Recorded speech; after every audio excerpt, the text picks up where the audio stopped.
로마서 9장 19절부터 29절 말씀. 혹 내가 내게 말하기를 그러면 하나님이 어찌하여 허물하시느냐? 누가 그 뜻을 대적하느냐 하리니. 이 사람아 내가 누구이기에 감히 하나님께 반문하느냐? 지음을 받은 물건이 지은 자에게 어찌 나를 이같이 만들었느냐 말하겠느냐? 토기장이가 진흙한 덩이로 하나는 귀 쓸 그릇을 하나는 천이 쓸 그릇을 만들 권한이 없느냐? 만일 하나님이 그의 진노를 보이시고 그의 능력을 알게 하고자 하사 멸하기로 준비된 진노의 그릇을 오래 참으심으로 관용하시고 또한 영광받기로 예비하신 바 긍휼의 그릇에 대하여 그 영광의 풍성함을 알게 하고자 하셨을지라도 무슨 말을 하리요? 이 그릇은 우리니 곧 유대인 중에서뿐 아니라 이방인 중에서도 부르신 자니라. 호세아에 그래도 이르기를 내가 내 백성 아닌 자를 내 백성이라 사랑하지 아니한 자를 사랑한 자라 부르리라. 너희는 내 백성이 아니라 한 그곳에서 그들이 살아계신 하나님의 아들이라 일컬음을 받으리라 함과 같으니라. 또 이사야가 이스라엘에 관하여 외치되 이스라엘 자손들의 수가 비록 바다의 모래 같을지라도 남은 자만 구원을 받으리니 주께서 땅 위에서 그 말씀을 이루고 속히 시행하시리라 하셨느니라. 또한 이사야가 미리 말한 바 만일 만군의 주께서 우리에게 씨를 남겨두지 아니하셨더라면 우리가 소돔과 같이 되고 고모라와 같았으리로다 함과 같으니라. 아멘. 사도 바울은 로마서 9장에서 하나님은 우리를 선택하시고 부르시는 분이시며 인간은 그 뜻을 온전히 이해할 수 없지만 그 주권 아래서 우리는 오히려 안식과 확신을 누리게 된다, 이렇게 설명을 하면서 오늘 본문에서는 성도가 하나님의 절대 주권 안에서 누리는 신비로운 은혜들이 있는데 그것이 어떤 것들인가, 그것을 우리에게 설명해 주고 있습니다. 우리 한번 따라 하시겠습니다. 하나님의 절대 주권은 완전합니다. 우리 19절 한번 같이 읽겠습니다. 19절 시작. 혹 네가 내게 말하기를 그러면 하나님이 어찌하여 허물하시느냐? 누가 그 뜻을 대적하느냐 하리니. 이 성경을 좀 더 이해하기 쉽게 현대인의 성경에 이렇게 해석했습니다. 그렇다면 어째서 하나님이 우리에게 잘못이 있다고 나무라십니까? 하나님의 뜻을 거역할 사람이 아무도 없지 않습니까? 라고 질문할 사람이 있을지도 모르겠습니다. 이렇게 해석을 했습니다. 좀 더 쉽죠? 다시 말씀드리면 하나님의 절대 주권으로 결정된 문제라면 그 우리한테 뭐라고 잘못했다고 말씀하실 필요가 없지 않느냐. 하나님이 다 정해놓고 또 우리한테 또 뭘 잘못했다고 하시느냐. 그렇게 말할 사람이 있을 수 있다, 그런 얘기예요. 그래서 바울은 이제 가정법이죠. 누가 그렇게 말했던 얘기가 아니고 그렇게 말할 수도 있을 것이다.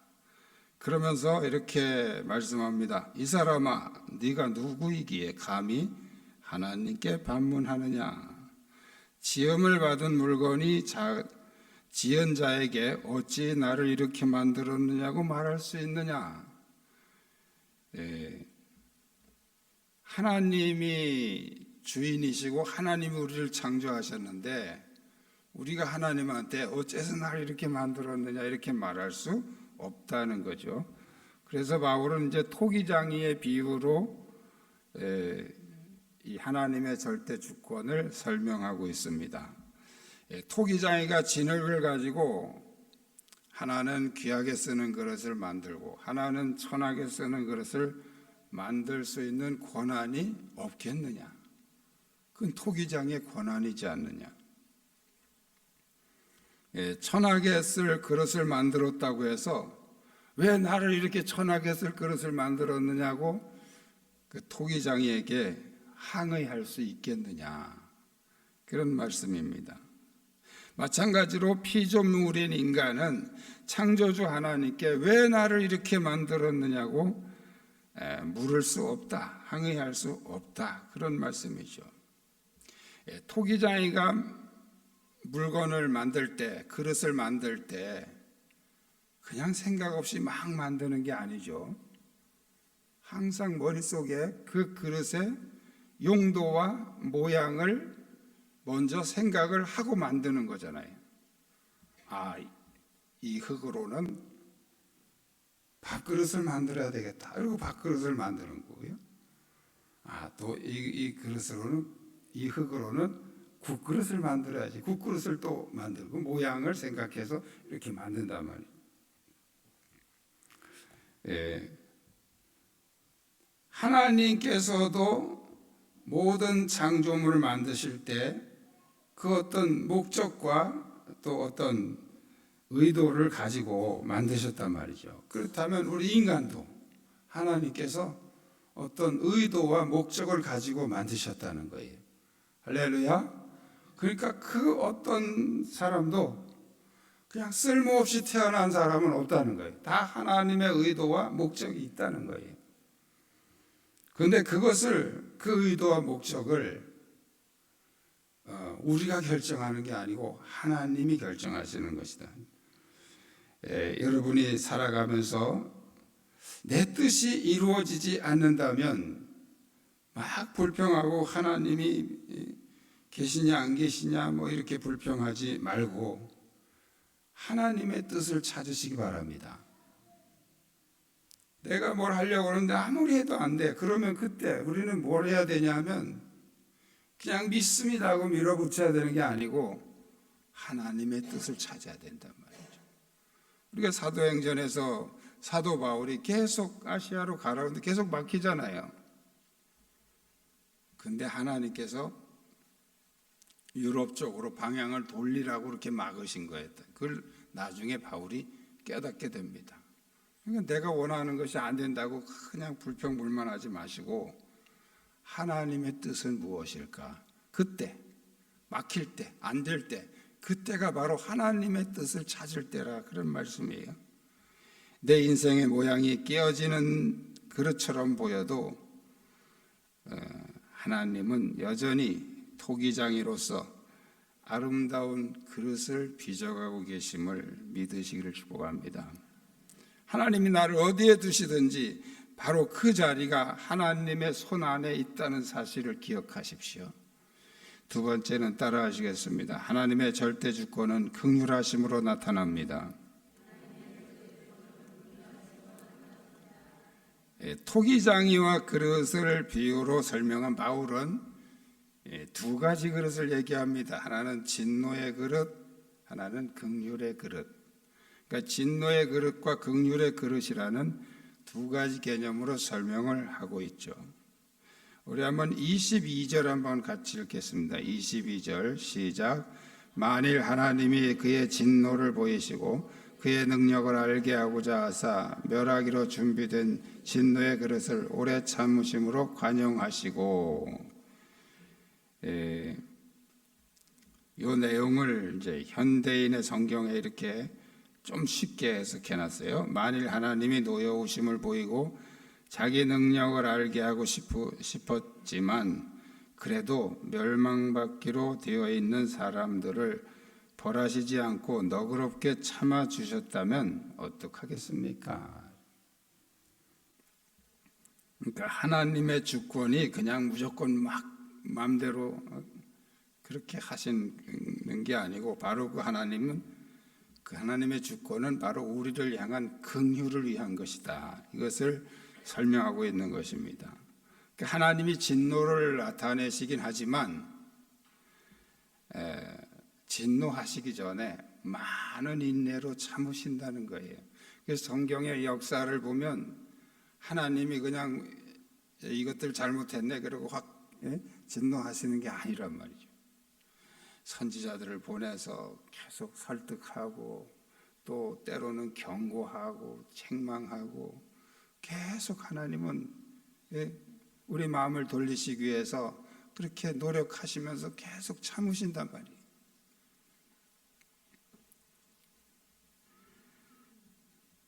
그렇게 참으시는 그 이유는 바로 그분의 긍휼을 받아들이는 자들에게 영광을 보이기 위함이다. 이게 무슨 뜻입니까?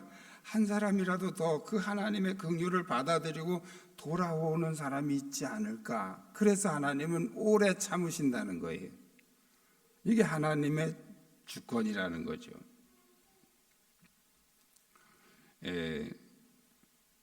바울은 아주 놀라운 선언을 합니다. 바로 하나님은 유대인뿐 아니라 이방인 가운데서도 하나님의 백성을 부르셨다, 이렇게 말씀합니다. 하나님의 은혜는 어떤 혈통의 특권을 넘어서 모든 인류에게 열려 있다는 말씀이죠. 여러분, 그 당시 이 유대인들에게는 이런 말은 망언입니다. 망언. 돌에 맞을 소리예요. 왜? 그들은 하나님은 유대인만 구원하시고 유대인만 선택하시고 유대인만 하나님의 백성이고 이방인들은 다 사람 취급을 안 하는 그런 사상으로 꽉 차 있는 사람들이 지금 하나님이 이방인도 구원하신다? 그 말은 굉장히 위험한 말이에요. 파격적인 선언이죠. 그런데 바울은 하나님께서는 유대인뿐 아니라 이방인 가운데서도 하나님의 백성을 부르셨다고 말씀하고 있습니다. 사도행전 2장의 예루살렘 교회는 성령으로 충만했죠. 날마다 모여서 찬양하고 예배하고 또 성찬하고 그런 교제하고 정말 뜨거웠습니다. 그런데 한 가지 문제점이 있습니다. 그들은 유대인, 예루살렘, 이 테두리 안에서만 놀았어요.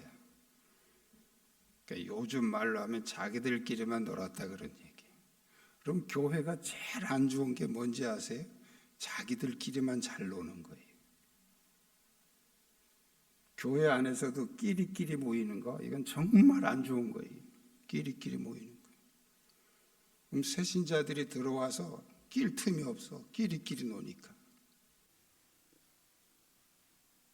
이 끼리끼리를 무너뜨려야 됩니다. 할렐루야. 왜 그렇게 좋아하는 사람들끼리만 끼고 돌아? 좀 주변을 살피세요. 좀 주변을 살피세요. 예루살렘 교회의 가장 큰 문제가 뭔지 아세요? 유대인들끼리 예루살렘 안에서만 바글바글 자기들끼리 맨날 모여 찬송하고 기도하고 충만 성령 충만했죠. 근데 이 복음이 밖으로 못 나가잖아요. 너무 이 유대인의 사상에 갇혀가지고. 성령 충만해도 사상이 안 바뀐다는 거예요. 그래서 이 사상을 버리는 건 정말 힘든 일인데 여러분 계속 싸워야 됩니다. 자기 속에 갇혀있는 이 사상을 무너뜨리셔야 됩니다.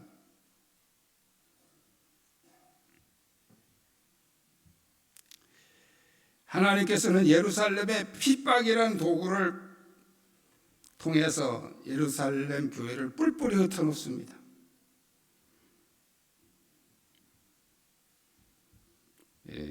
그리고 그들이 가지고 있는 이 유대주의라는 이 사상을 무너뜨리는 작업을 하시기 시작합니다. 그래서 사도행전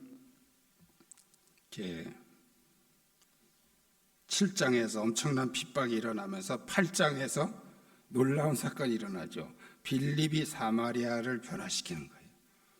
이 사마리아 성에 빌립이 가서 복음을 전하면서 사마리아 성이 발칵 뒤집혔어요. 유대인들은 상상도 못한 일이에요. 사마리아가 구원을 받아 사마리아의 성령이 임해 이 유대인들은 상상도 못한 일이죠. 이게 하나님께서 하시는 거예요. 그리고 9장으로 넘어가니까 더 놀라운 일이 일어납니다.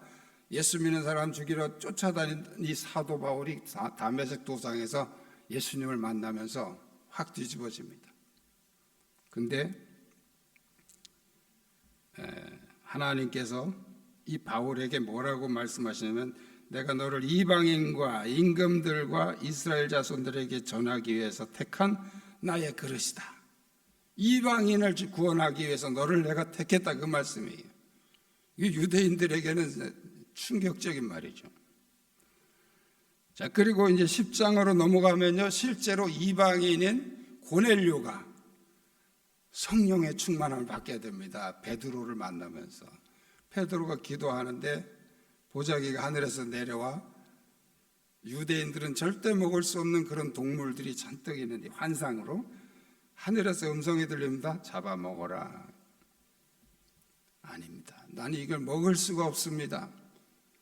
지금까지 나는 이런 동물은 먹지 않았습니다. 그런데 하늘에서 다시 음성이 납니다. 내가 거룩하게 한 것을 네가 부정하다고 하지 마라. 3번 반복합니다. 도대체 이게 뭘까? 베드로가 기도하면서 묵상을 하는데 밖에서 노크 소리가 납니다. 바로 고넬료가 보낸 신하들이죠. 성령님께서 베드로에게 말씀하십니다. 따라가라. 고넬료는 이방인이에요. 이방인 백부장이에요. 베드로가 따라가서 말씀 전하는데 거기 성령이 임하십니다. 이게 전부 다 뭐 하는 거냐? 하나님께서 지금 이 유대주의 사상에 갇혀서 유대주의 사상으로 똘똘 뭉쳐있는 이 사도들과 초대교회를 지금 계속 깨뜨리시는 거예요. 이방인도 구원받을 수 있다. 이방인도 내가 구원해야 된다. 이게 깨뜨리시는 거예요. 자, 그리고 11장으로 딱 넘어가면요, 더 놀라운 일이 일어납니다. 안디옥의 최초로 이방인 교회가 세워지는 거예요. 이건 누가 하신 겁니까? 성령님이 하신 거예요. 이게 하나님의 절대 주권에 의한 긍휼의 역사라는 거예요. 할렐루야. 하나님의 절대 주권이 바로 유대인들은 상상도 못하는 이방인 구원으로 확장시키십니다. 그래서 사도행전 13장, 11장 이후로 넘어가면 이제 이 복음의 물결이 급물살을 타고 열방을 향해서 퍼져나가는 거예요. 이게 하나님께서 하신 긍휼의 역사라는 거죠. 하나님의 긍휼은 우리가 정한 조건과 사상의 한계를 초월합니다. 이것이 바로 절대 주권의 은혜라는 거예요. 하나님의 인내는 나를 기다리시는 긍휼의 시간입니다. 그 긍휼하심에 응답하는 것이 회개입니다. 지체하지 말고 그 긍휼하심으로 나가시기를 축복합니다. 3번째는 따라하시겠습니다. 하나님의 절대 주권은 가장 쉬운 길을 열어놓으셨습니다. 바울은 호세아서를 인용합니다. 내 백성이 아니던 자를 내 백성이라 부르리라. 하나님은 버림받은 자들, 외면당한 자들을 다시 불러서 사랑의 대상이 되게 하신다는 거예요. 하나님은 호세아 선지자에게 이렇게 명령합니다. 너는 가서 저 음탕한 여인 고멜과 결혼을 해라. 결혼했습니다. 아기도 낳았어요. 근데 어느 날 이 고멜이 바람나서 도망갑니다. 하나님은 다시 호세아에게 말합니다. 가서 그 고멜을 다시 데리고 와라. 다시 데려와서 그를 사랑해주고 품어주라. 하나님께서는 이 호세아의 이런 행동을 통해서 바로 하나님이 이스라엘을 얼마나 사랑하고 끝까지 참으시면서 품으시는지 그 모습을 보여주신 것입니다. 이스라엘은 계속 하나님을 배신하고 돌아섭니다. 계속 우상숭배에 빠집니다. 하나님께 돌려놓으면 또 다시 원위치 되고 다시 타락하고 다시 변질되고. 그런데 하나님은 끝까지 그들을 붙드시고 역사하시는 이것을 호세아를 통해서 보여주신 것이죠. 하나님은 불순종한 백성에게조차 너는 내 백성이라고 다시 말씀하십니다. 이것을 우리가 은혜라고 말하는 거예요. 은혜.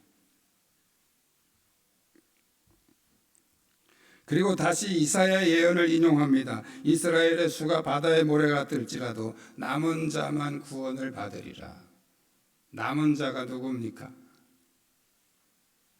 남은 자가 누구예요? 끝까지 잘 살아있는 사람이, 버티고 있는 사람?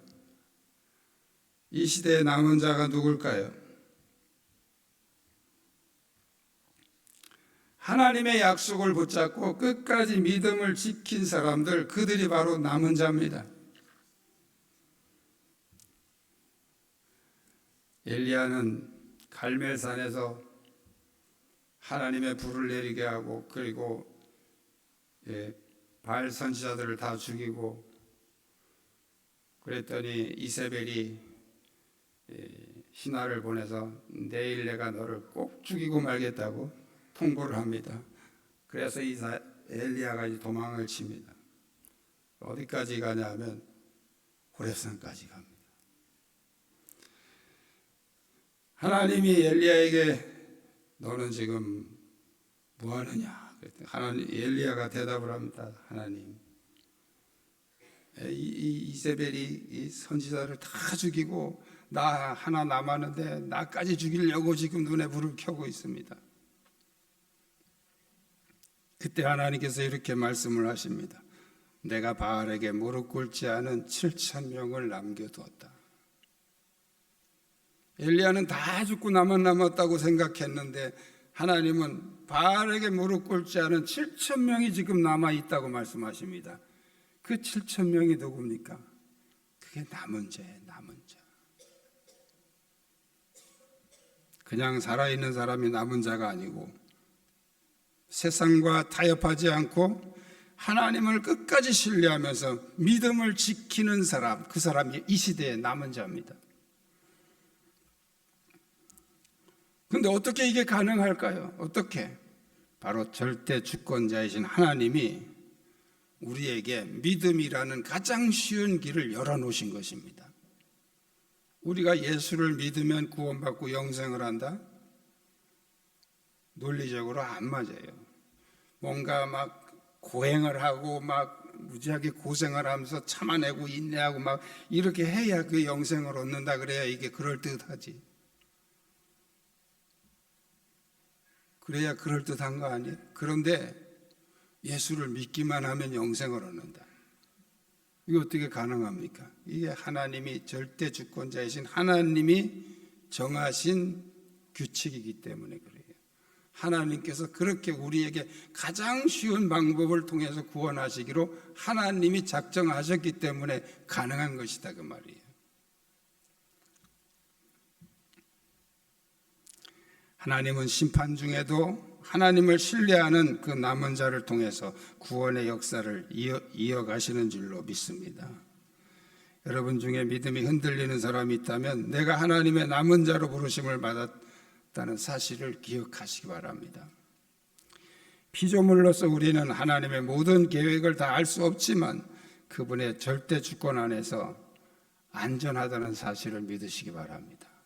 우리 한번 따라합시다. 하나님의 주권 앞에 겸손히 무릎 꿇읍시다. 긍휼로 구원받았음을 잊지 맙시다. 은혜에 합당한 삶을 삽시다. 할렐루야. 남은 자로서 끝까지 하나님을 신뢰하고 세상 속에서 믿음을 지켜내시기를 주님의 이름으로 축원합니다. 신앙은 이해의 문제가 아니라 신뢰의 문제입니다.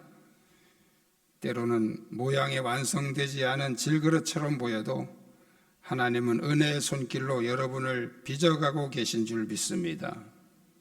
우리 한번 따라합시다. 나는 공사 중입니다.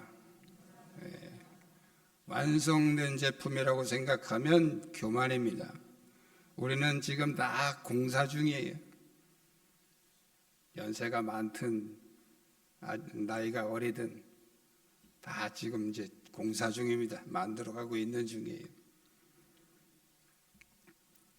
그러나 하나님이 만드시는 그릇에는 결코 낭비가 없습니다. 결국에는 은혜의 그릇으로 완성될 줄로 믿습니다. 여러분이 바로 그 은혜의 그릇이 되기를 축원합니다. 기도하시겠습니다.